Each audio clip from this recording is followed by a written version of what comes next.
Olá para todos e vamos a mais um estudo bíblico. Hoje vamos falar sobre a teologia da prosperidade e a cura como a arma mais usada por algumas igrejas para atrair público, o mercado da fé. Neste vídeo vamos saber por que esta teologia é falsa e antibíblica, a teologia da prosperidade. A teologia da confissão positiva é falsa e antibíblica. É uma estratégia de marketing para atrair público. Para o político atrair eleitores, ele faz promessas que nunca vai cumprir.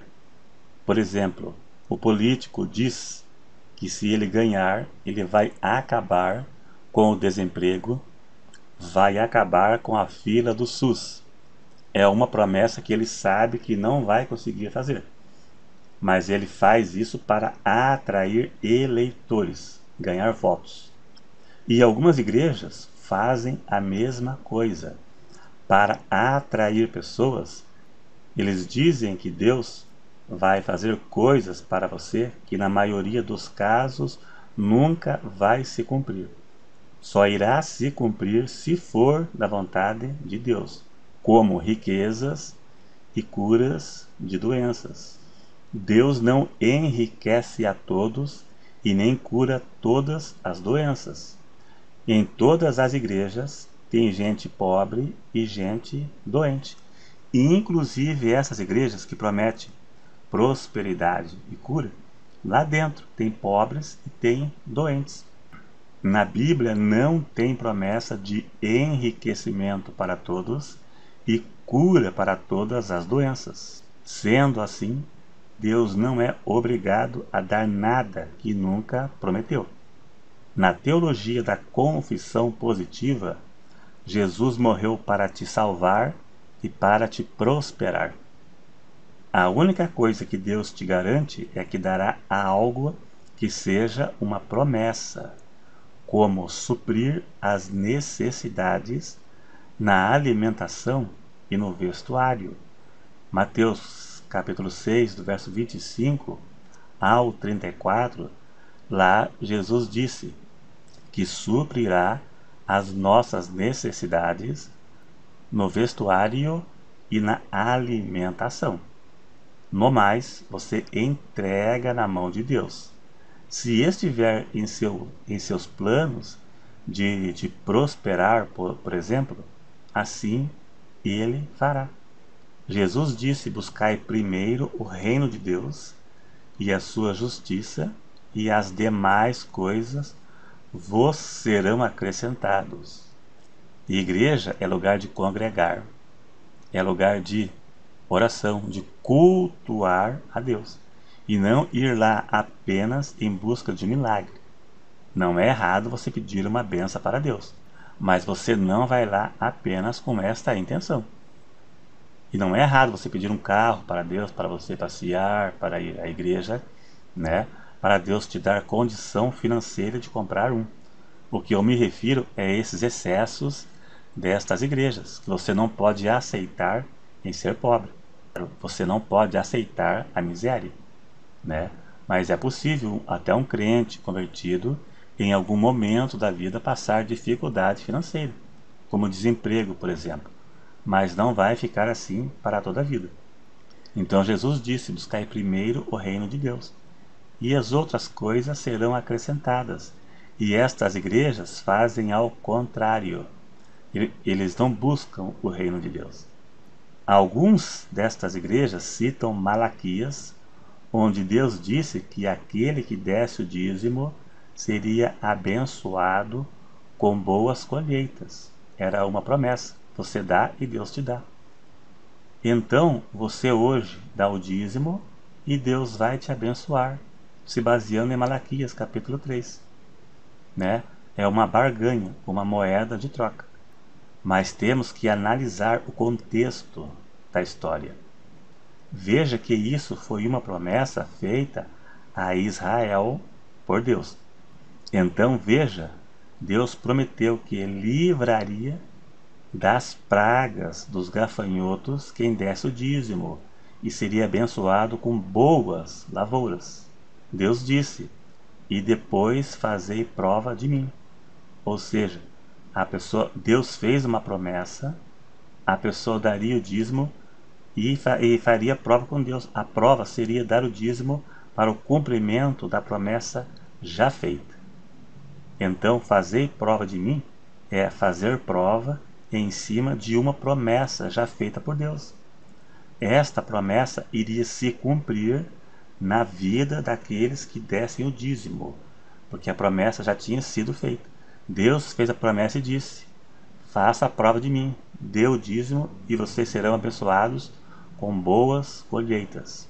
Se você dar o dízimo, se baseando nesta passagem de Malaquias capítulo 3, que foi feito a Israel, achando que vai ficar rico, poderá acabar em decepção, como muitos acabaram e ainda estão se acabando. Eu vi uma entrevista no YouTube daquela bailarina Andressa Urach. Ela disse que me parece que deu 2 carros caros para a Universal e mais o salário dela. Por aí. Só sei que ela deu bens para a igreja, como se Deus fosse dar algo maior para ela. E o que aconteceu? Nada, nada. E ela entrou na justiça para tentar reaver o que ela perdeu. Eu conheci um pastor que ele disse que um homem de idade foi chorando na igreja, pedindo oração, que ele deu o carro dele na fogueira santa, e daí não aconteceu nada. E ele foi reclamar com o bispo da Universal, e ele disse que ele não tinha fé. Pronto, perdeu o carro. Na verdade, isso é caso de polícia, né? Tem que procurar a justiça. Mas voltando aqui ao assunto, esta teologia da prosperidade e da confissão positiva é uma falsa teologia que ensina que você deve determinar e exigir de Deus. Quem somos nós para exigir de Deus? Exigir o quê? Na verdade, biblicamente, você só pode determinar algo que é uma promessa de Deus. No mais, se for da vontade dele, ele fará. 1 João 5,14: se pedirmos alguma coisa segundo a sua vontade, ele nos ouve. Ele só dará se for da vontade dele. Você vai na igreja para cultuar a Deus e entrega nas mãos dele. Se for da vontade dele dar algo maior para você, assim ele fará. Esta falsa teologia americana chegou no Brasil nos anos 70 e achou aqui um terreno fértil para germinar a semente da mentira, e ganhou força com o neopentecostalismo, o movimento neopentecostal. Ganhou força e adeptos com a Igreja Universal, do Edir Macedo, e depois com o R.R. Soares, depois com o chapelão lá, o Valdemiro Santiago, e veio ganhando força e mais adeptos com outras igrejas neopentecostais. Então, o terreno no Brasil é favorável para esse tipo de ensino. É um prato cheio para estes religiosos devido ao desemprego, à baixa renda e também à ambição. Os ambiciosos. Nem todos que caem nessa armadilha são inocentes. Tem alguns que são ambiciosos. Eles dão coisas caras, achando que vai receber algo maior, e no fim acabam levando prejuízo. Então tem aqueles que são vítimas e tem aqueles que não são vítimas. Apesar de toda a informação, tem gente que ainda cai.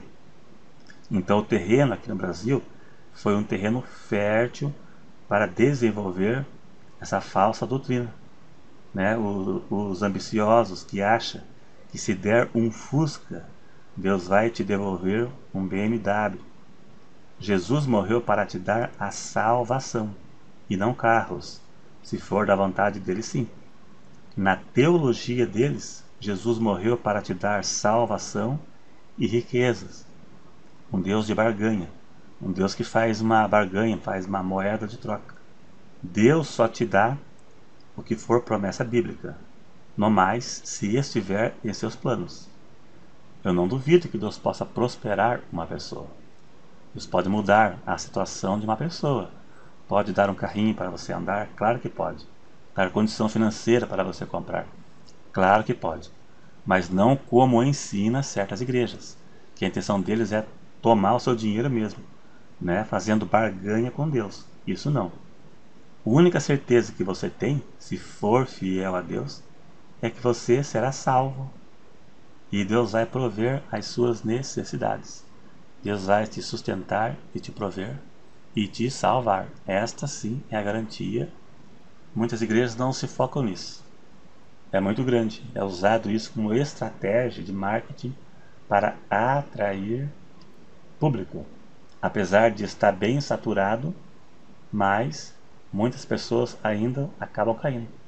Só existe falso profeta porque tem gente que cai. Pessoas mal informadas, que não vai atrás da informação. E tem aqueles que, mesmo sendo informados, eles vão lá para ver no que vai dar. E a maioria dos casos é decepção e evasão da igreja. É isso aí então. A intenção não foi ofender, mas a realidade é essa mesmo. Apesar que alguns geralmente não gostam, mas é a realidade. Então, obrigado a todos. Se você gostou, dá um clique em gostei. Se você não é inscrito, se inscreva e até o próximo.